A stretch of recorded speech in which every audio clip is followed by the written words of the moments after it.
Hello children, welcome to the online class on the YouTube channel DEO Nalgonda. This is Prabhudas, School Assistant Bioscience, ZPHS Gudipalli, Mandal Piepalli. Children, today we shall discuss and learn about the reproductive part in flowering plants, that is flower. Generally, the flower is called the reproductive part in flowering plants. So, here in this diagram, you can see the different types of parts that are associated with the flower. So, firstly, every flower has some green structures at its bottom, which are called sepals. Sepals are green in color, and all the sepals protect the flower when it is in the bud condition. When the flower is in the bud condition, the sepals enclose the bud and protect it.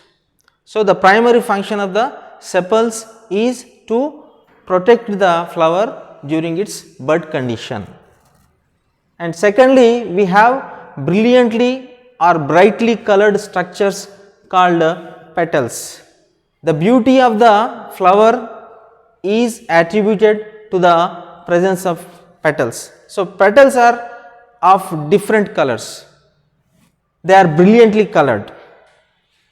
So, the important function or the major function of the petals is to attract the insects for the process of cross pollination. They play a major role in the process of cross pollination. So, they attract the insects because of their brilliant colors. And coming to the next part present in the flower, they are stamens. So, here the structures you are seeing on either side of this tube are called stamens. This is one stamen, this is the another stamen. The number of stamens in a flower may depend on the species of each plant. It may vary from 2 to several hundreds. So, if you keenly observe the structure of a stamen, it has one anther and it has a long tubular structure called filament. Both anther and filament are together called stamens. Both anther and filament are together called stamens. So, stamens are the male reproductive parts present in the flower. So, all the stamens present in a flower are collectively or combinedly called androecium. The spelling is somewhat difficult. So, better learn this spelling. So, androecium is the collective name given to the number of stamens present in a flower. So, androecium is nothing but male reproductive part of a flower. Androecium contains stamens, and each stamen contains two parts. One is anther, the topmost part or the upper part is the anther. It is a grain like structure, paddy grain like structure. This is the anther. So, anther contains pollen grains. Anther contains pollen grains. And what do these pollen grains contain? These pollen grains contain male nuclei. These pollen grains contain male nuclei. So, a flower has androecium. What is androecium? Androecium is the collective name given to the stamens. A stamen has two parts, one is anther, next one is the filament. Anther produces pollen grains and each pollen grain has male sex nuclei, and this long elongated structure is called the filament. The function of the filament is to give support to the anther. It sustains or it supports the anther, that is all. So, androecium is the name given to all the stamens present in a flower. Next, coming to, you can see here the middle structure, long elongated structure, which is called, you can call it either pistil or carpel. This whole structure from top to bottom is called carpel or pistil. Like stamen, pistil or carpel contains three parts. The topmost part is called the stigma, the tube-like structure is called the style, and the bulged swollen structure present at the base of the flower is called the ovary. So, style, stigma, style, ovary, these three parts are together called pistil or carpel, both are same. Then what is gynoecium? Gynoecium is the female reproductive system, or I can say all the pistils or carpels present in a flower are collectively known as gynoecium. So, gynoecium is the female reproductive part present in a flower. So, if we look at each part, it has a specific function. If you look at the stigma, a stigma is a bulged structure and it is always sticky because of the presence of some fluids on it. The function of the stigma is to receive pollen grains. So, where are pollen grains produced? You know it very well. Pollen grains are produced in the anthers of stamen. So, the pollen grains from anther are transferred to the stigma of a carpel or pistil. So, the first part of the carpel or pistil is the stigma. It is sticky in nature. It is sticky in nature due to the presence of some fluids on it.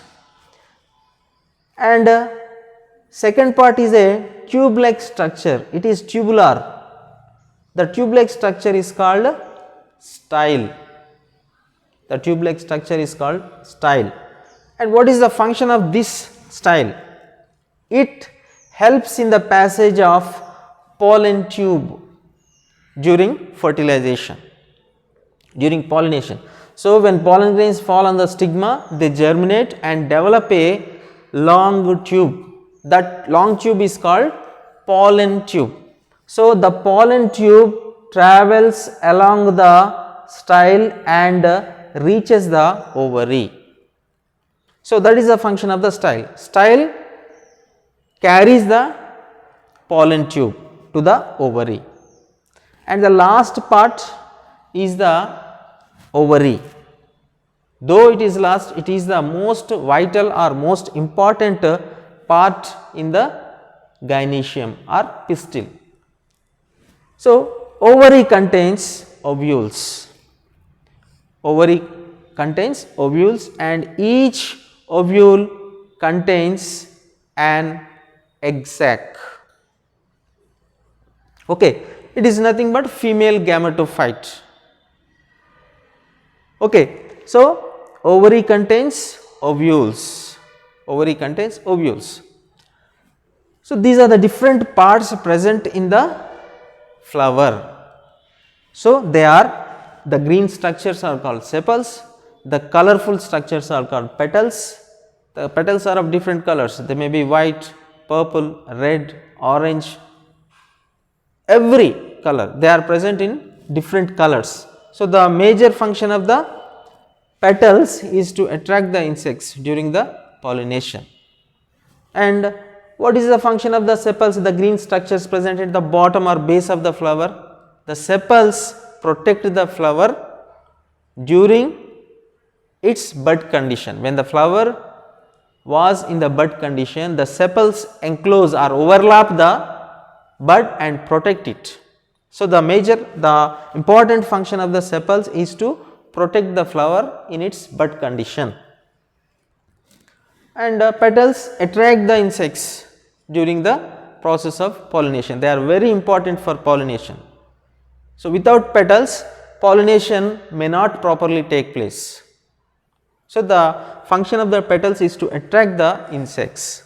And coming to the most important parts in the flower, they are the stamens.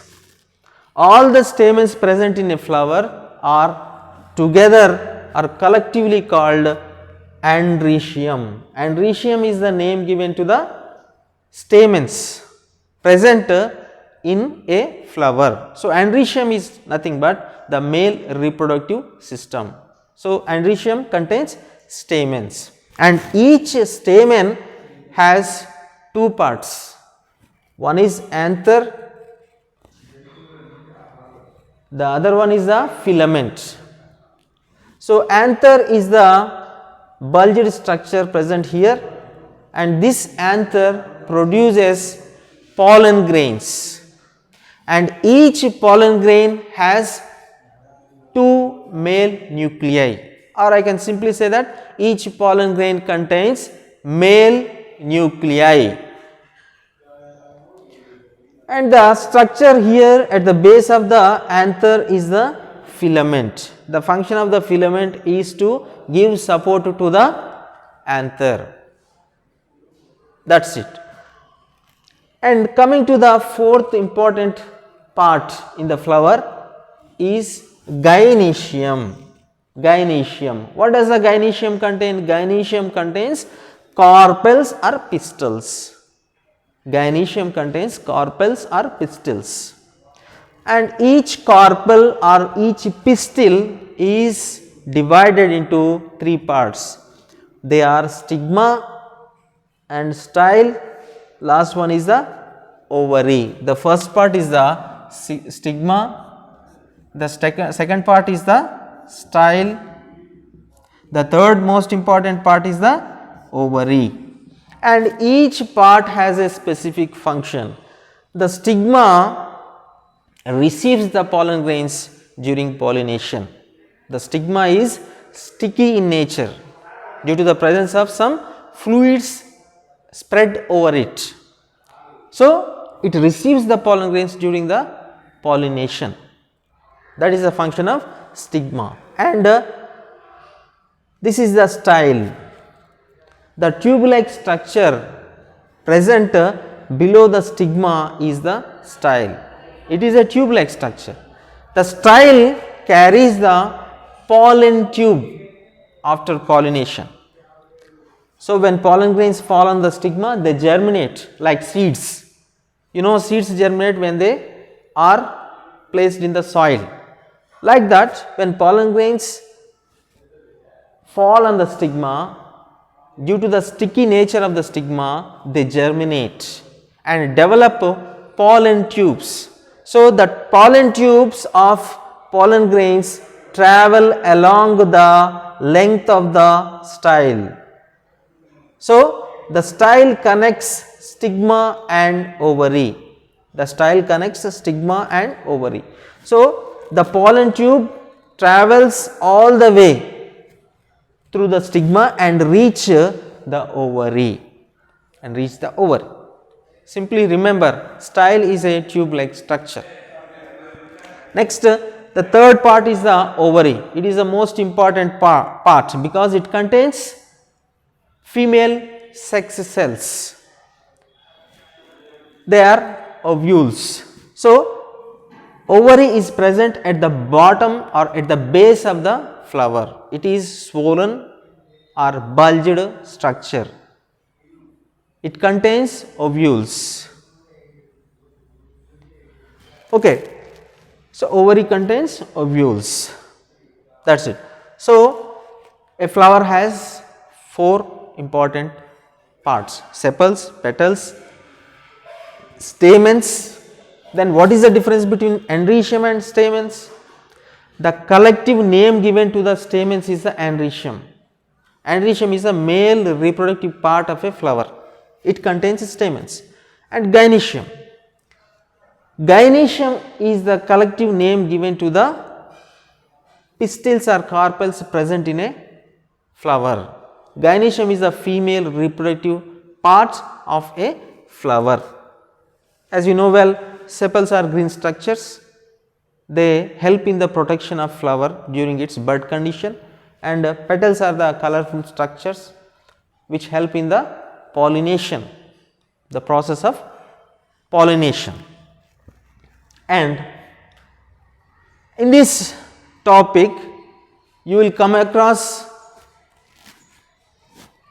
some words like unisexual, bisexual, self pollination, cross pollination. So, let me tell you that unisexual flowers are the flowers which have only one reproductive part, either male or female. They may have male reproductive system, that is androecium, or they may have female reproductive system called gynoecium. So, they have either male or female reproductive systems, not both. Such type of flowers are called unisexual flowers. So, unisexual flowers are seen, I can give you some examples: bottle gourd and papaya. In these plants you can see unisexual flowers.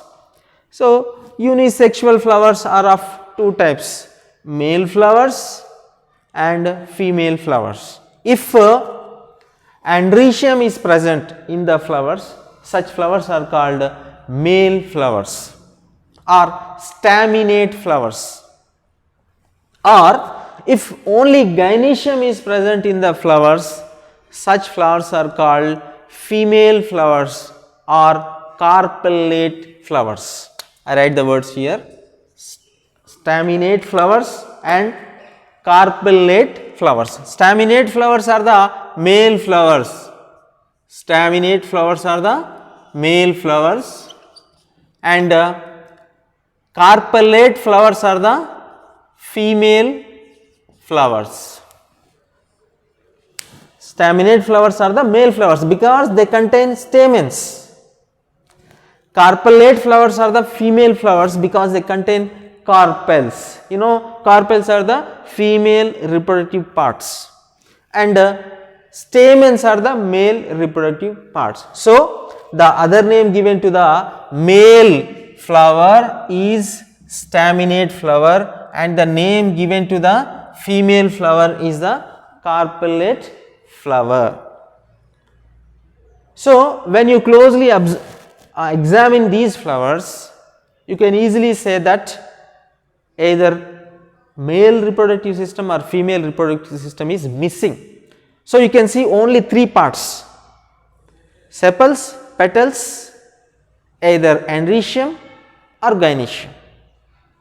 So, such flowers means male flower or female flower can be called incomplete flower because it lacks, it does not have either male reproductive system or female reproductive system. Such flowers are called incomplete flowers. Such flowers are called incomplete flowers. So, male flower is an incomplete flower, female flower is also an incomplete flower because male flower does not have female reproductive system and female flower does not have male reproductive system. So, therefore, they are called incomplete flowers. And the word bisexual. The word bisexual flower means a flower which has both male reproductive system and female reproductive system. Both the systems are present. Such a flower is called bisexual flower. Bi means 2. and uni means one. Uni stands for one and bi stands for two. Bisexual flowers means a flower which has both male reproductive system and female reproductive system is called a bisexual flower. Okay, so examples of plants which have bisexual flowers are datura, brinjal, tomato, and these plants are very known to you. They are very well known to you, and these plants have bisexual flowers. So the example which we have seen here is a bisexual flower because it has both androecium, that is stamens, and pistil or carpel. So if stamens, carpels are present, such a flower is called bisexual flower. So bisexual flowers are generally complete flowers because they have sepals, petals, stamens and pistils. Pistils or carpels same, both are same, do not get confused. So if all the parts are present in a flower, that is sepals, petals, androecium, gynoecium, such a flower is called a complete flower. And coming to another flower, self pollination. Self pollination is a process in which children, let us learn about another word, self pollination. Self pollination is a process in which the pollen is transferred to the same flower, the pollen from the same flower or from another flower present on the same plant. The pollen from the same plant or from the another plant on the same plant. Okay, I repeat. Self pollination is a process in which the pollen is transferred to the same flower, the pollen of the same flower is transferred to the same flower or the pollen of another flower on the same plant. So the flowers must be located on the same plant. If such pollination takes place, we call it self pollination. So examples of plants in which self pollination takes place are pea plant, sunflower, tridax. Tridax is a very small plant. It is a herb, even it is not a shrub, it is a herb. So in these plants, and it takes place in many more plants, but just for the sake of examples I am giving you pea plant, sunflower and tridax. In these plants self pollination takes place. Then coming to cross pollination. Cross pollination is a process in which the pollen grains from another flower reaches the stigma of another flower located on different plants. The two flowers are located on two different plants. So if the pollination takes place between these two flowers, that pollination is called cross pollination. So we can see cross pollination in bottle gourd and ridge gourd plants, many more plants, but for the sake of our understanding I am giving you a few examples. Just remember, bottle gourd and ridge gourd are the examples for plants in which cross pollination takes place. Pea plant, sunflower and tridax are the plants in which self pollination takes place. So before concluding, I would like to again remind you that self pollination is a process in which pollen is transferred from the same flower to the stigma, or pollen from another flower is transferred to the stigma, and these flowers must be on the same plant. Such type of pollination is called self pollination.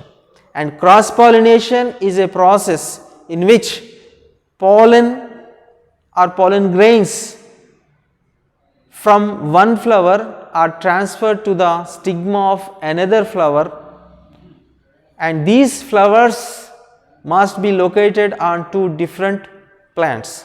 Such type of pollination is called cross pollination. So, I have written some examples for the plants in which self pollination occurs, and also the plants in which the cross pollination occurs.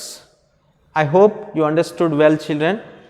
This is a very important topic and very easy to understand. If you follow the sequence, it is very easy to remember and understand these concepts. Hope you understood well. Thank you for watching, children.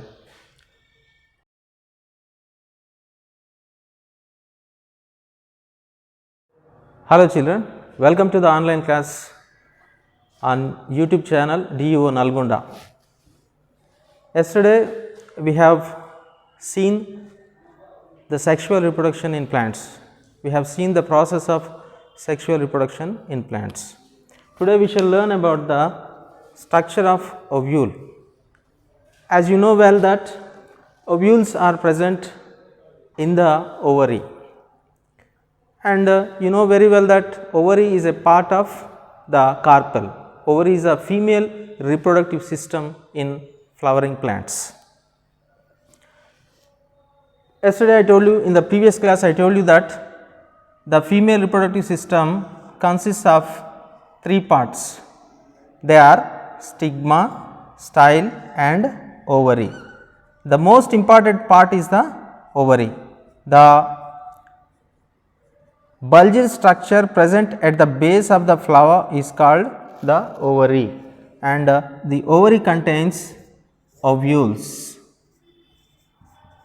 The number of ovules may vary from species to species. It may vary from 1 to several hundreds. Okay. Coming to the structure of the ovule is the most important part in the ovary, and the ovule contains an embryo sac. Ovule contains an embryo sac. So, let us see how embryo sac is formed from the ovule. So, the ovule contains a tissue, means a group of cells. Among the group of cells, one cell differentiates into megaspore mother cell. MMC stands for megaspore mother cell or female gametocyte.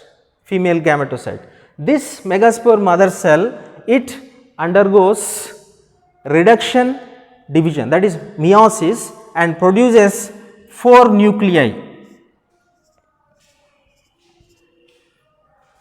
After meiotic divisions, after one meiotic division, the female gametocyte produces 4 nuclei. These are called megaspores. These 4 daughter cells are called megaspores. Among these 4 daughter cells, the 3 megaspores degenerate, means they disappear, they disintegrate, and the remaining megaspore, it develops into an embryo sac. This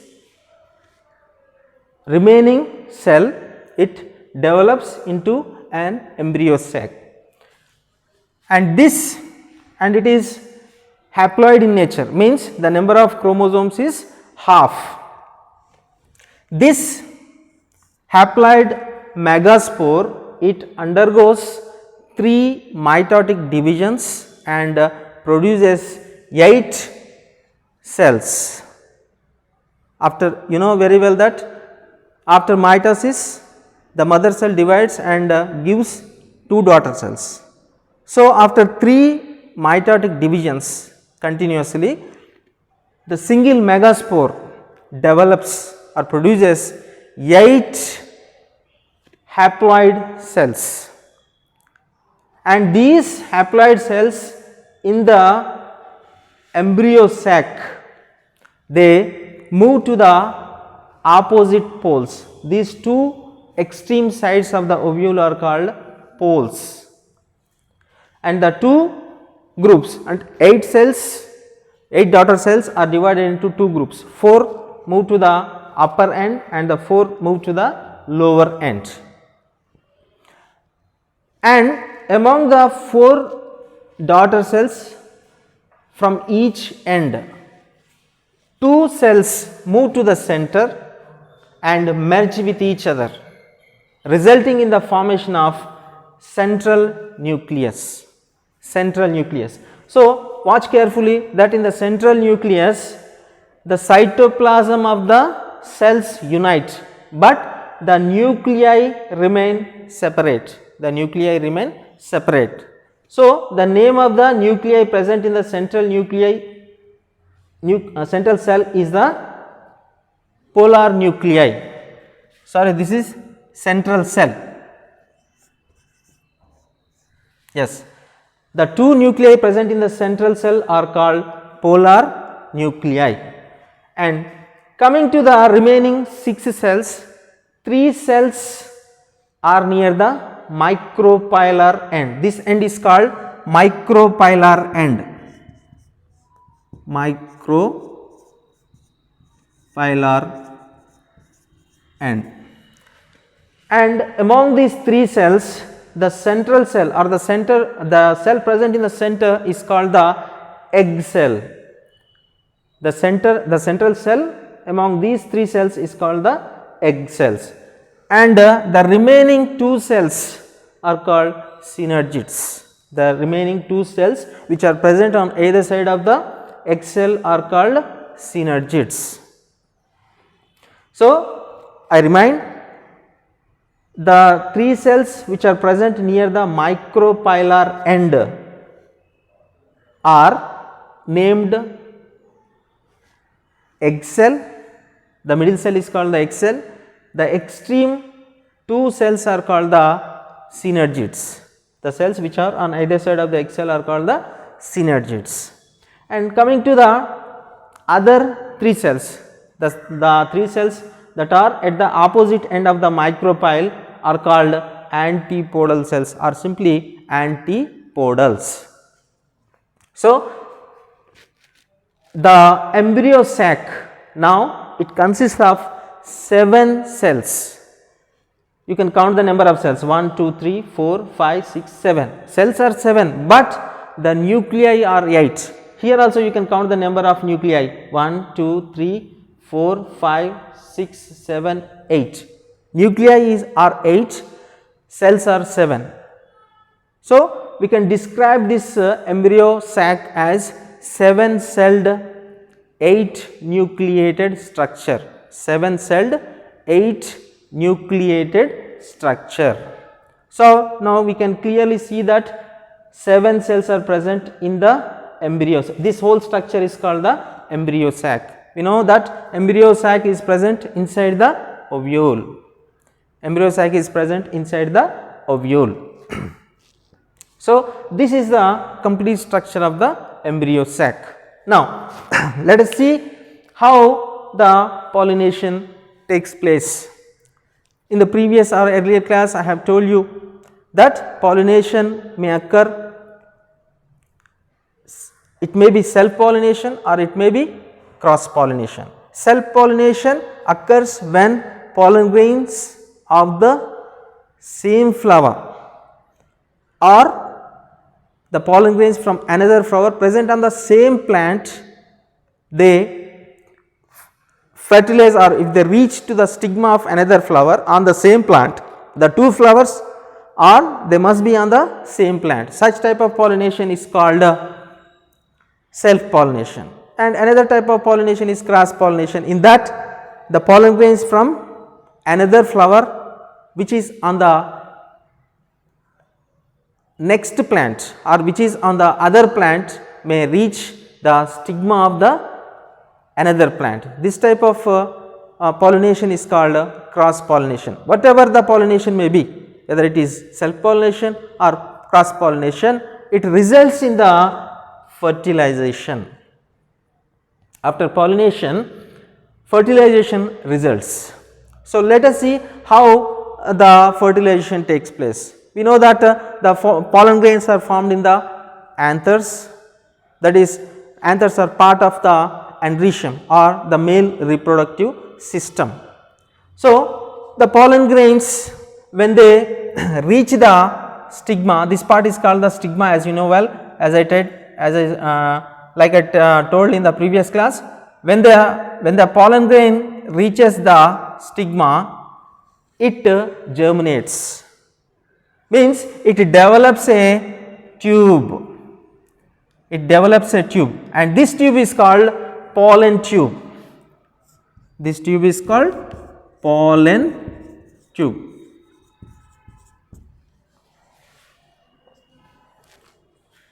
In pollination, pollen grains reach the stigma. What is stigma? Stigma is the uppermost part of the gynoecium or carpel. So, carpel consists of, this is stigma, and the tubular structure is called style, and the lower structure, this bulged structure is called ovule or ovary, and ovary contains many ovules. Now, let us see the process of pollination. So, pollination is the transfer of pollen grains to the stigma. So, whenever the pollen grains fall on the stigma, due to the sticky fluids, stigma contains many sticky fluids. Due to the sticky fluids, the pollen grains germinate and develop a tubular structure. This tubular structure is called pollen tube. This pollen tube travels all the way through the style and reach the ovule. The pollen grain travels all the way through the style and reaches the ovule. So, inside the ovule, embryo sac is present. So, when the pollen tube reaches the, for example, this is the pollen tube, when the pollen tube reaches the micropylar end, that is where egg cell and synergids are present, the end of the pollen tube ruptures. The end of the pollen tube ruptures, and this releases two male nuclei into the embryo sac. Two male nuclei, because two male nuclei are present in the pollen grain. A pollen grain has two male nuclei. The two male nuclei travel all the way through the tube and reach the embryo sac. So, among these two male nuclei, one male nuclei unites with the egg cell, and this process is called fertilization. And the remaining second male nuclei, it travels through the embryo sac and unites with the central cell. Okay. So, the fusion of first male nucleus with the egg cell is called fertilization. This is the first fertilization, and it is a true fertilization, and this fertilization leads to the formation of zygotes. The fertilization leads to the formation of zygote, and this is a true fertilization, and this is the first fertilization.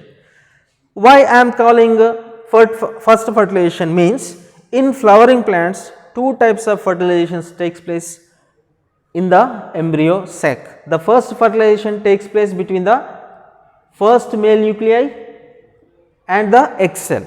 This is the true fertilization, and the remaining second male nucleus, it travels into the embryo sac and unites with the central cell. The central cell already contains two nuclei, that is, it is diploid in nature, means it contains two sets of chromosomes.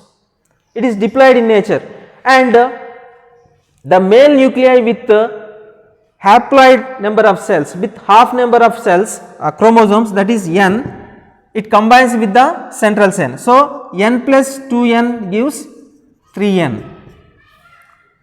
This process is also called fertilization. This process is also called fertilization, but this does not result in the formation of zygote. Zygote is not formed by this fertilization. Hence, this is called the second fertilization. As two types of fertilization are taking place, first fertilization between the male nucleus and the egg cell, second fertilization between the second male nucleus and the central cell. This is the second fertilization. So, both the fertilizations are together called double fertilization. So, in flowering plants we can see double fertilization. In no other plants you can see this type of phenomenon. This is an extraordinary characteristic feature of the flowering plants. Double fertilization is the extraordinary characteristic feature of the flowering plants. Okay. So, let us see the result of these two types of fertilizations. First fertilization, that is the fertilization between the egg cell and the male nucleus, it results in the formation of zygote, and the second fertilization does not result in the formation of zygote, but it results in the formation of a new tissue called endosperm.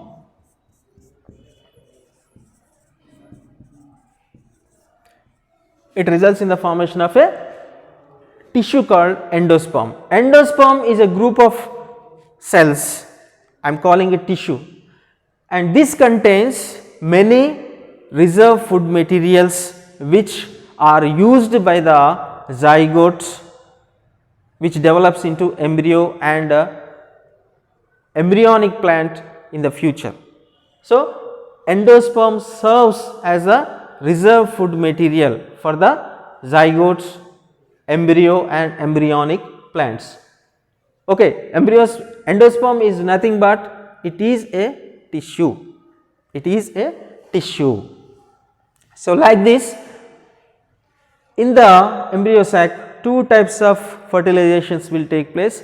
The first fertilization takes place between the first male nucleus and the egg cell, which results in the formation of zygote, and the second fertilization takes place between the second male nucleus and the central cell, because the pollen tube contains two male nuclei. The pollen tube contains two male nuclei. Each male nucleus fertilizes the egg cell, the first male nucleus fertilizes the egg cell, the second male nucleus fertilizes the central cell. Therefore, this process, this phenomenon is called double fertilization, and this double fertilization is seen only in the flowering plants. Okay. So, after the formation of the zygote, it rapidly divides and develops into an embryo. The embryo utilizes the food present in the endosperm and develops further, and this embryo is present in the ovule, and ovule, as we know that it develops into, ovules develop into seeds, ovules develops into seeds. So, whenever the seeds fall on the soil under favorable conditions, the embryo present in the seed, it develops into a baby plant or seedling. Baby plant is otherwise called a seedling, and this process is called seed germination. When the seeds fall on the soil, and if the conditions are favorable or suitable for the germination, the seed develops into a baby plant or seedling, and this process is called seed germination. By this, the seed is going to start a new phase of its life. So, now we can understand the life cycle of a flowering plant. Simply we can draw it here. It is a very simple flow chart. So, here this is the flowering plant,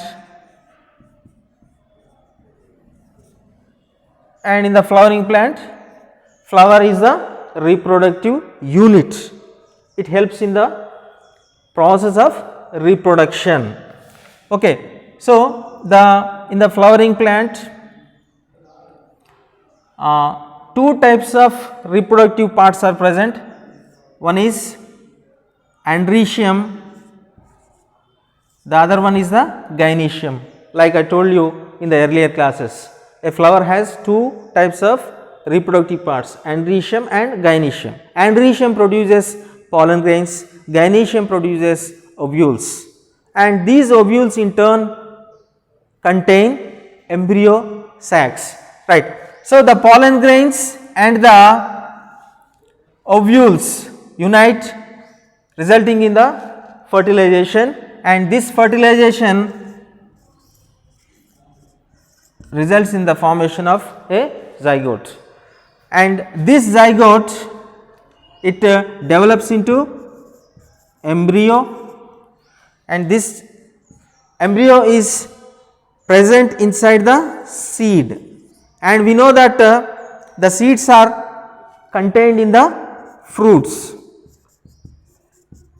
Of course, some seeds are exposed directly, but most of the seeds are present inside the fruits, and this seed, upon falling on a suitable soil surface, it develops into a young plant,